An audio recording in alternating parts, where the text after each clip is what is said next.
Okay, well, you might recognize our old friend here, the plasma clock from the video that I've released back in April. And it's gotten a few updates, as well as a little brother. So the software running on both is the exactly the same firmware. This one has a touch interface with 4 touch zones, and this one just got plain old buttons. But overall, if we go into the software settings here and see the firmware version, then you can easily see that it's running the exact same thing. Well, one's so-called micro and the other isn't, but that's obvious because this one isn't really micro. So, what do we have in here? I guess let's put our small little thingy away. Oh, that's like a doll-sized IKEA crate or something. I don't know, I bought it at a Daiso and I want more of those. They don't have any in stock, so never mind. Anyway, let me show you what we have in this. What's got ever since April, when it could only show the weather and time. So, of course, it can still show the time, and it can show the temperature, and it can show the weather. And it does it much faster now. Some people actually mentioned, like, hey, the scroll is too slow, and after a few months I figured, yeah, that's actually too slow. Now it can also show the word of the day, which is just a random dictionary entry. I don't know, I had a screensaver like that on my Mac a few years ago, so I decided, hey, I want that as well. If I had my computer running, it would also show the now playing track from Fubar 2000. And also, it has one more widget we're gonna take a look at a bit later. For now, let's go into the user interface, which is going to be this left button here, which takes us to the menu. And this is a mode switch menu where you have your 4 different modes. The first one is clock, which just takes us back to the normal home screen. The second one is the timer, which, if you have a time already preset from the last time, it takes you your cursor kind of thing right to the play button. But if not, you can go back and like adjust the time by minute or by hour, or like heck, I don't know, by both of them. And if you go far past the play button, then you can also choose the melody.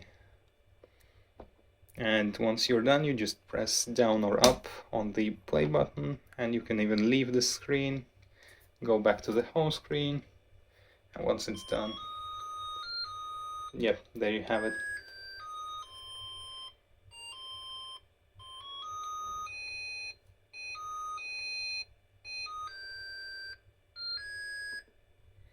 You just press any key to cancel that melody. So that's the timer, and that's not really sophisticated, but we also have an alarm clock here. And as you can see, here's my daily wake-up routine, which is set for the weekdays, and it's set to a range of times instead of a specific time. Why is that? That is because this thing has a motion sensor, which I've put in there to avoid like burn-in on the plasma panel while nobody's watching it. So if there's no motion for a while in the room, it's gonna turn off. But then I've moved those to my bedroom and I figured, hey, there's not anybody else here, so pretty much any motion is gonna be me. So I could use that for a smart alarm clock. So let's go and take a look at how that looks like. So you can set up to 9 alarms. Also, you can set a snooze time, which would let you hit the snooze button and defer the alarm for some time. And also set the max beeping time so that if you forgot to unplug your clock and left for a vacation, then your neighbors don't have to listen for this beeping. Don't have to listen to this beeping for the next 2 or 3 weeks. And if we go into one of those alarms, for example here, you can turn it on and off. You can change the weekdays it's gonna toggle it's gonna run at. You can change the weekdays it's gonna trigger on. So like if you just disable all of them, then it's just gonna trigger once and then turn off. You can set the time, and you can set the smart alarm, which means that basically before this set time, within a set margin like 15 minutes that we have here, if it detects motion within 15 minutes before the set time, then it's gonna trigger the alarm a little bit early. But if it's not gonna see any motion during that time frame, then, well, whatever, it's just gonna go off on the specified time. And you can choose the melody, which, let's just go through them real quick. I have quite a bunch of them here for no apparent reason, so let's go through them real quick one by one.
Now you can have a random as well.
I think we've went through all of them, so let's keep with this one.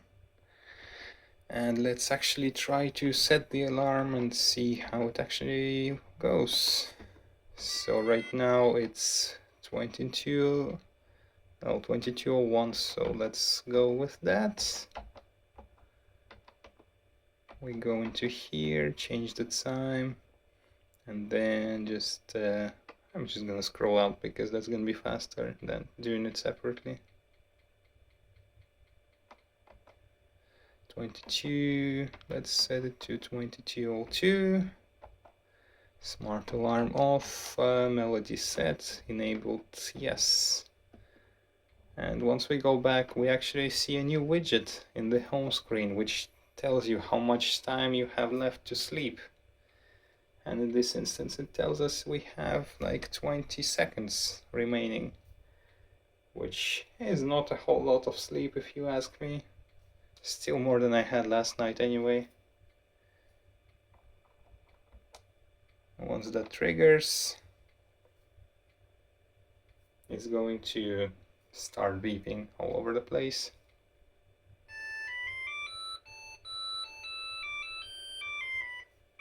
And it tells you to press the left arrow to snooze or the right arrow to stop. Actually, you can snooze with any key, but it looks kind of cluttered with all the three of them in there, so. And you have to hold to actually prevent like accidental key presses. You have to actually hold it down for a while. So right now we snoozed it for like 10 minutes and it's gonna go off again in 10 minutes, but we're not gonna wait, we're just gonna press right to turn it off because we woke up before that. And if we go back into the alarm, this one that we've set, because we didn't set any days of week, and didn't set any weekdays, it just turned itself off. So you can see like the 3 here is not lit. But if you look at my daily routine, that one is lit, so that means it's still on. That's the alarm mode. And the final and the biggest one is settings. So let's go through them real quick as well. Don't take me out here. So first of all, status, we've already seen that it shows you the OS type, OS version, Wi-Fi, title, the name of the network that you're connected to, and the IP address where you can find the web UI. Yeah, this has a much more versatile, much more settings in the, a lot more settings in the web UI. And it says that right here, the full settings are only available in the web UI. We have a save and restart thing here to save our settings because some of them just don't get applied without a reboot. We have the clock settings where you can change if you want the separators to blink or not. That was one pretty popular complaint in the previous video, that if the dots are blinking then you don't need the seconds to show, or if they are not blinking then you show the seconds. Well, I like having both, but in case you're building your own and you don't like that, then you can switch it off here. Tick sound, which makes them either do tick or not tick depending on how you set it, or you can set it to only tick when the screen is on. So like when the screen goes to sleep, it stops ticking. When the screen goes back on, either due to motion or due to a button press, it starts ticking again. Hourly chime, which does a chime every hour, pretty self-explanatory. First chime of the day, and all of the other ones. You can choose the same melodies as you have in the alarm, by the way. It's the same list for all of them.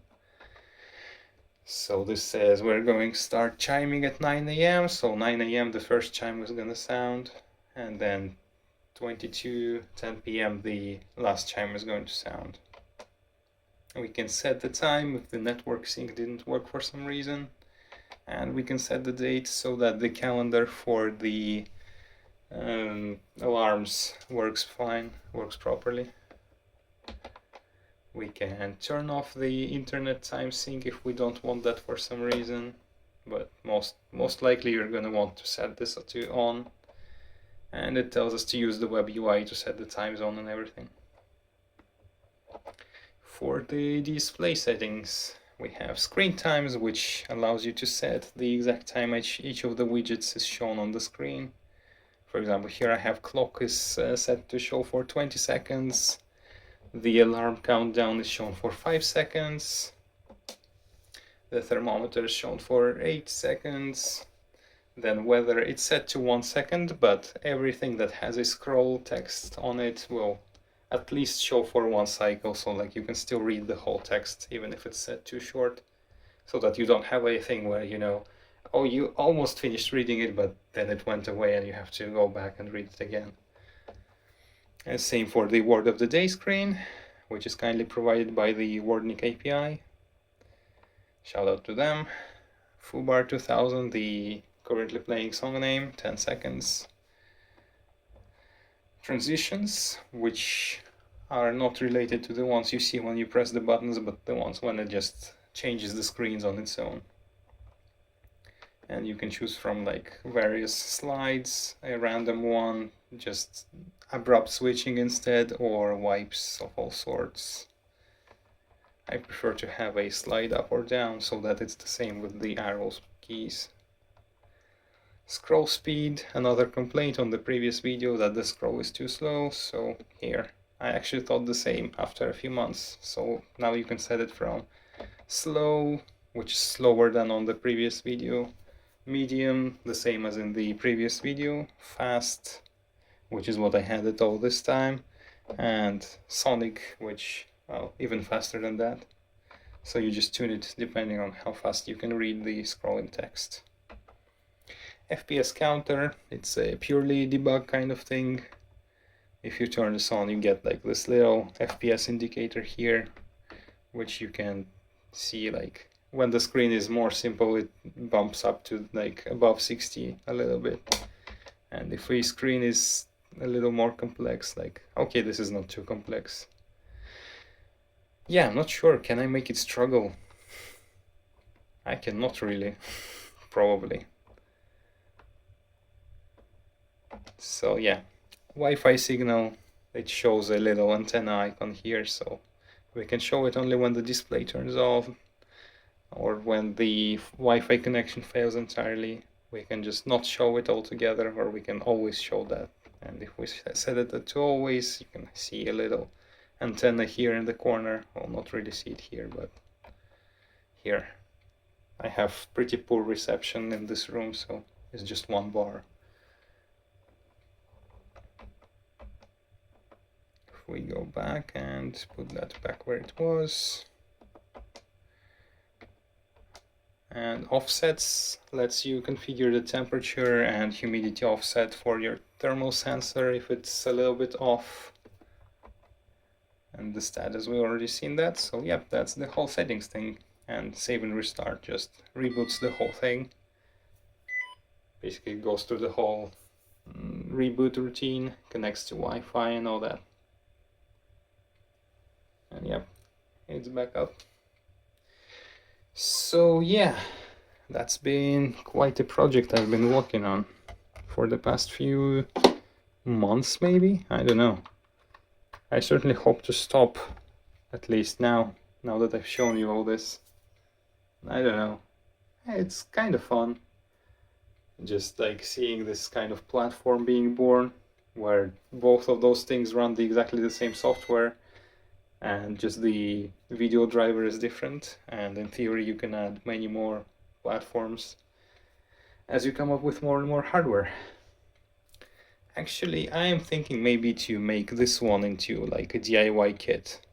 It also has a Taptic engine inside, so it does a little like bonk every time it does the like tick sound, and every time you tap the screen as well. This one, I'm not sure. I might try to recreate this panel with LEDs later down the line and make that into a DIY kit as well, but really the time is the biggest problem here. Not sure like if there's anything stopping me except for not really having the time or energy to do it, but maybe someday. Anyway, that's it for the moment, and holy wow, this is 90 minutes.